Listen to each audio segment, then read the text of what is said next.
Halloween is over, and we fell back an hour, and we're about a month away from Thanksgiving. And today we're going to talk about Harry Potter and the Sorcerer's Stone, Chapter 1, The Boy Who Lived. And this book came out on June 26th, 1997. And do you know a lot about the process of when J.K. Rowling wrote this? I know that she was homeless at the time, correct? Well, that seems to be the thing that is said about her, although I looked into it a little bit, and it seems like she wasn't really destitute or anything. It's just hard times, I imagine, because of a divorce or something. And she had some family support at least, but she was going through hard times. I don't know the exact details. But the process, I imagine, I heard she got rejected a lot. So it took her a while to get it published, in other words? I think so. Come here, buddy. Dog's doing the thing again.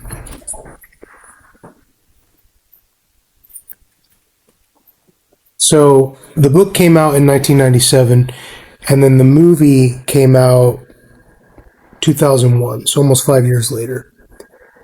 Now, the book starts out with Mr. Dursley, and it talks about his business.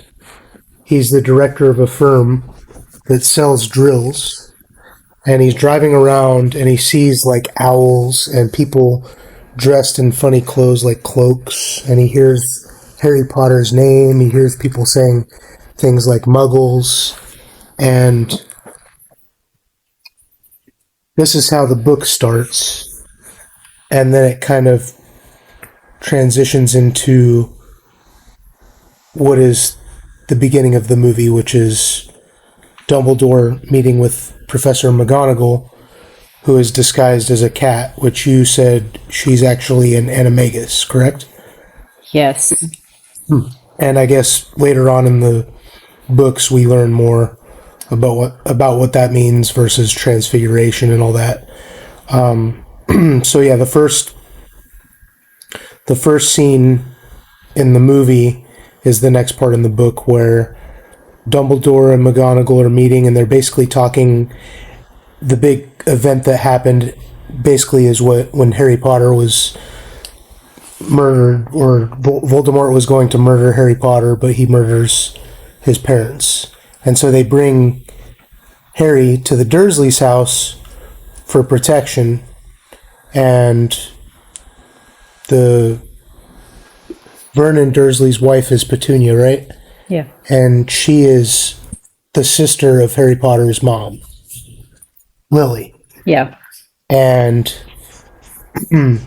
so basically it's Harry's just dropped off at the Dursleys, and they don't want any part of it, but that's just how we start out.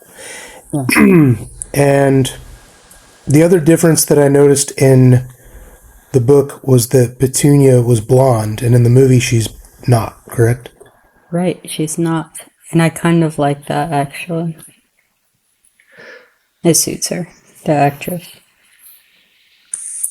So the movie was written by Steve Kloves, and he wrote all the Harry Potter movies except for Order of the Phoenix. Directed by Chris Columbus, who directed Home Alone 1 and 2 and Mrs. Doubtfire. And the music was done by John Williams, who did music for pretty much all of Steven Spielberg's major movies, as well as George Lucas. He's done a lot of different things. Do you have a favorite by John Williams?